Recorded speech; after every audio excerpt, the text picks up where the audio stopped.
আমি গুনাহ করে ফেলাইছি রে মাওলা।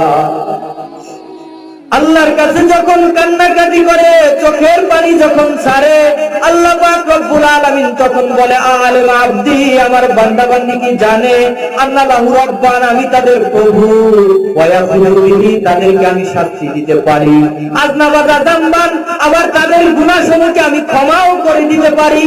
তখন ফেরেশতারা ডাক দিয়ে বলে, মালিক, এই মানুষগুলো জানে এবং আপনাকে রব মানে বিদায়ী, আপনার কাছে ক্ষমা চাইতেছে, আপনাকে রব বলিয়া ডাক দিতেছে।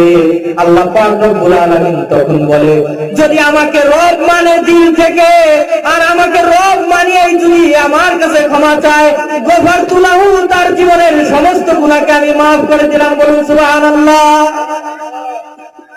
এরপর সুম্মা মা গাশা আল্লাহ, এরপর বান্দা আবার